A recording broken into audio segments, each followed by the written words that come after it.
భీమిలి కాన్స్టిట్యున్సీలో కూడా ఒక మంచి మాస్ లీడర్గా అవంతి శ్రీనివాసరావుకు మంచి పేరు ఉంది. సో 2009లో అక్కడ సిట్టింగ్ ఎమ్మెల్యే, 2014లో ఆయన లోక్సభకు వెళ్ళటం జరిగింది.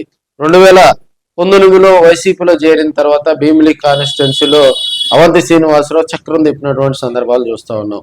2009, 2014లో తెలుగుదేశం పార్టీలో ఆయన 2009లో భీమిలిలో సిట్టింగ్ ఎమ్మెల్యే, 2014లో మరి పార్లమెంటుకి పనిచేయటం జరిగింది. 2019లో ఆయన మరి వైసీపీ తరపు నుంచి పోటీ చేసి గెలుపొంది మరి 2019 నుంచి 2024 రూలింగ్ టైంలో కూడా ముత్తంశెట్టి సీన్ అంటారు ఆయన్ని.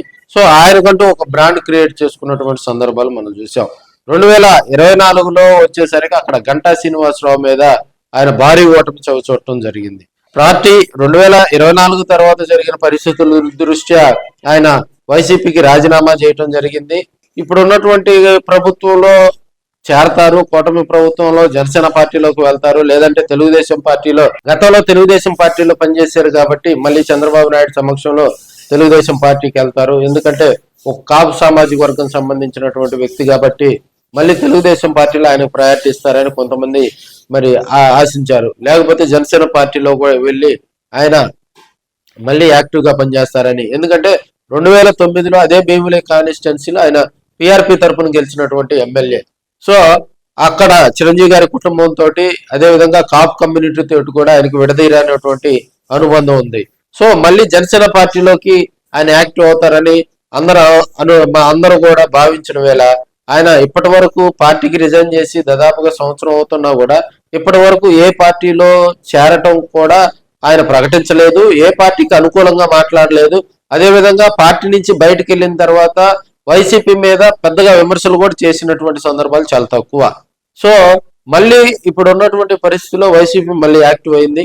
సో అక్కడ భీమిలి కాన్స్టిట్యున్సీకి సంబంధించి మధ్య సీను అంటే చిన్న సీను అక్కడ వైసీపీ ఇన్ఛార్జిగా తీసుకొచ్చింది జగన్మోహన్ రెడ్డి. మరి ఆ పార్టీని బలహీనంగా ఉందో అక్కడి నుంచి కూడా పార్టీని బలోపేతం చేసే విధంగా, గ్రామ స్థాయి నుంచి బలోపేతం చేసే విధంగా ఆయన కొన్ని చర్యలు తీసుకుంటూ ముందుకు సాగుతున్న వేళ మళ్ళీ అవంతి శ్రీనివాసరావు వైసీపీ వైపు చూస్తున్నారు అని ఇప్పటికే కొంత టాక్ అయితే వినిపిస్తా ఉంది. సో అధిష్టానంలో ఉన్నటువంటి కొంతమంది పెద్దలతోటి కూడా అవంతి టచ్ లోకి వెళ్ళినట్టు తెలుస్తా ఉంది. మళ్ళీ తన తప్పు తెలుసుకొని మళ్ళీ జగన్ పంచాన చేరాలనే ఆలోచనలో కూడా అవంతి శ్రీనివాసరావు ఉన్నట్టు తెలుస్తుంది. ఇప్పటికే కొంతమంది సీనియర్ లీడర్స్ తోటి కూడా ఇదే విషయాన్ని ఆయన ప్రస్తావించినట్టు కూడా తెలుస్తా ఉంది.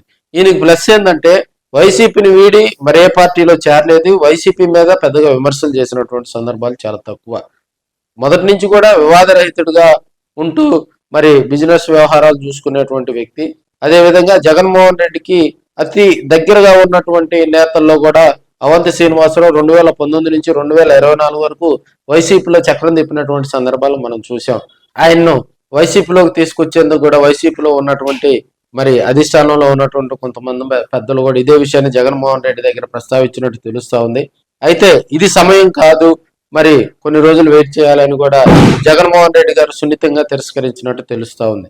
ఎందుకంటే ఇప్పుడున్న పరిస్థితుల్లో కూడా వైసీపీని యాక్టివ్ గా ముందు గ్రామాన్ని కూడా బలోపేతం చేయాలి.